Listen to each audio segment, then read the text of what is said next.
Hello friends, welcome to Kannada job guide ಚಾನಲ್ಗೆ ಸ್ವಾಗತ. ಇವತ್ತಿನ ಒಂದು ವಿಡಿಯೋದಲ್ಲಿ ನೋಡೋದಾದರೆ ಸ್ನೇಹಿತರೆ, UPSC ಒಂದು ನೋಟಿಫಿಕೇಶನ್ ಅಧಿಸೂಚನೆ ಹೊರಗಡೆ ಮಾಡಲಾಗಿದೆ. UPSC ಮೀನ್ಸ್ ಏನಪ್ಪ ಅಂದ್ರೆ ಯೂನಿಯನ್ ಪಬ್ಲಿಕ್ ಸರ್ವಿಸ್ ಕಮಿಷನ್. ಕೇಂದ್ರ ಸರ್ಕಾರದಿಂದ ಹೊಸ ಅಧಿಸೂಚನೆಯನ್ನು ಹೊರಗಡೆ ಮಾಡಲಾಗಿದೆ. ಯಾವ ಅಭ್ಯರ್ಥಿ ಆಸಕ್ತಿ ಹೊಂದಿರಲ್ಲ ಈ ಹುದ್ದೆಯನ್ನು ಅರ್ಜಿ ಸಲ್ಲಿಸಬಹುದು. ಈ ಹುದ್ದೆಗೆ ಪ್ರಮುಖ ವಿವರ ನೋಡೋದಾದರೆ ಸ್ನೇಹಿತರೆ, ಈ ಹುದ್ದೆಗೆ ಸಂಪೂರ್ಣ ವಿವರ ನೋಡುವುದಾದರೆ ಸ್ನೇಹಿತರೆ, ನೇಮಕಾತಿ ಸಂಸ್ಥೆ ಏನಪ್ಪ ಅಂದರೆ ಯೂನಿಯನ್ ಪಬ್ಲಿಕ್ ಸರ್ವಿಸ್ ಕಮಿಷನ್ ಆಗಿದೆ. ಹುದ್ದೆಯ ಹೆಸರು ಏನಪ್ಪ ಅಂದರೆ ಸಹಾಯಕ ಭವಿಷ್ಯ ನಿಧಿ ಆಯುಕ್ತ EPCFC. ಒಟ್ಟು ಖಾಲಿ ಇರುವ ಹುದ್ದೆಗಳು 80 ಆಗಿದೆ ಸ್ನೇಹಿತರೆ. ಹುದ್ದೆಗಳ ಸ್ಥಳ ಎಲ್ಲಪ್ಪ ಅಂದ್ರೆ ನಮ್ಮ ಭಾರತದಲ್ಲಿ ಇರುತ್ತೆ.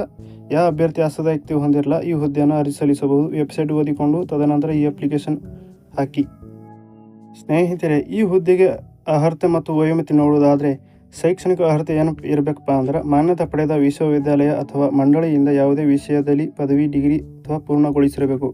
ತಕ್ಷಣವೇ ಈ ಅರ್ಜಿಯನ್ನು ಸಲ್ಲಿಸಬಹುದು. ವಯೋಮಿತಿ ಇದಕ್ಕೆ ವಯೋಮಿತಿ ನೋಡುವುದಾದರೆ ಸ್ನೇಹಿತರೆ, 5/9/2026ರಂತೆ ಅಭ್ಯರ್ಥಿಗಳಿಗೆ ಕನಿಷ್ಠ 18 ವರ್ಷ ಹಾಗೂ ಗರಿಷ್ಠ 35 ವರ್ಷ ಆಗಿರಬೇಕು.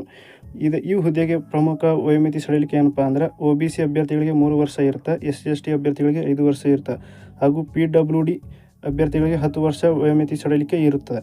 ಈ ಹುದ್ದೆಗೆ ಆಯ್ಕೆ ಪ್ರಕ್ರಿಯೆ ನೋಡುವುದಾದರೆ ಸ್ನೇಹಿತರೆ, ಆಯ್ಕೆಯ ವಿಧಾನ ಅಧಿಸೂಚನೆ ನಿಯಮಾವಳಿ ಪ್ರಕಾರ ಪ್ರಕ್ರಿಯೆ ಹಾಗೂ ಸಂದರ್ಶನ ಮೂಲಕ ಅರ್ಹ ಅಭ್ಯರ್ಥಿಗಳನ್ನು ಆಯ್ಕೆ ಮಾಡಲಾಗುತ್ತದೆ. ಸಂಬಳ ನೋಡುವುದಾದರೆ ಸ್ನೇಹಿತರೆ, ಕೇಂದ್ರ ಸರ್ಕಾರಿ ನಿಯಮಗಳ ಪ್ರಕಾರ ಅತ್ಯುತ್ತಮ ವೇತನ ಶ್ರೇಣಿಯನ್ನು ಸಿಗಲಿದೆ. ತದನಂತರ ಅವರು ಈ ನೋಟಿಫಿಕೇಶನ್ ಬಿಡುಗಡೆ ಮಾಡಿದ ನಂತರ ಈ ಸಂಬಳ ಬಗ್ಗೆ ತಿಳಿಸುತ್ತದೆ. ಈ ಹುದ್ದೆಗೆ ಸಂಪೂರ್ಣ ಅರ್ಜಿ ಸಲ್ಲಿಸುವುದು ಹೇಗೆ ಏನಪ್ಪ ಅಂದ್ರೆ UPSC ಅಧಿಕೃತ ವೆಬ್ಸೈಟ್ಗೆ ಭೇಟಿ ನೀಡಿ ತದನಂತರ ಸಂಪೂರ್ಣ ಮಾಹಿತಿಯನ್ನು ತಿಳಿದುಕೊಂಡು ತದನಂತರ ಅರ್ಜಿಯನ್ನು ಸಲ್ಲಿಸಿ. ಈ ಹುದ್ದೆಗೆ ಸರಿಯಾಗಿ ಇಮೇಲ್ ID ಮತ್ತು ಮೊಬೈಲ್ ಸಂಖ್ಯೆ, ಆಧಾರ್ ಕಾರ್ಡ್, ಶೈಕ್ಷಣಿಕ ಪ್ರಮಾಣ ಪತ್ರಗಳ ಮೂಲಕ ಇತ್ತೀಚಿನ ಫೋಟೋ ಸಿದ್ಧ ಅಪ್ಲಿಕೇಶನ್ ಯಾವುದೇ ಡಾಕ್ಯುಮೆಂಟ್ಸ್ ಇರಲಿ ಸರಿಯಾಗಿ ಮಾಡಿಕೊಂಡು ತದನಂತರ ಅಪ್ಲಿಕೇಶನ್ ಹಾಕಿ. ಆನ್ಲೈನ್ ಅರ್ಜಿ ಸಲ್ಲಿಸುವ ನಮೂನೆ ಏನಪ್ಪ ಅಂದ್ರೆ ಅಗತ್ಯವಿರುವ ಪ್ರತಿಯೊಂದು ವಿವರವನ್ನು ಸರಿಯಾಗಿ ಭರ್ತಿ ಮಾಡಿ ನಿಗದಿತಪಡಿಸಿದ ಅರ್ಜಿ ಶುಲ್ಕವನ್ನು ಪಾವತಿಸಲು ಇರುತ್ತೆ. ಕೊನೆಯಲ್ಲಿ ಸಬ್ಮಿಟ್ ಬಟನ್ ಕ್ಲಿಕ್ ಮಾಡಿ ಮತ್ತು ಅರ್ಜಿ ಸಲ್ಲಿಸುವ ನಮ್ಮ ಪ್ರಿಂಟ್ಔಟ್ ಒಂದು ಜೆರಾಕ್ಸನ್ನು ಇಟ್ಟುಕೊಳ್ಳಿ ನಿಮ್ಮ ಹತ್ತಿರ. ತದನಂತರ ಅರ್ಜಿ ಸಂಖ್ಯೆಯನ್ನು ಭವಿಷ್ಯ ಮಾಡಿ ಉಲ್ಲೇಖಕ್ಕಾಗಿ ಸೇವ್ ಮಾಡಿಕೊಳ್ಳಿ.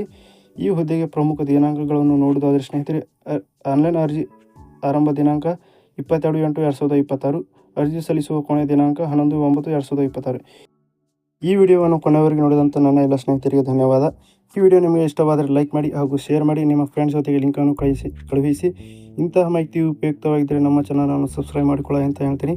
ಮತ್ತೆ ಮುಂದಿನ ವಿಡಿಯೋದಲ್ಲಿ ಸಿಗೋಣ. Thank you. Take care.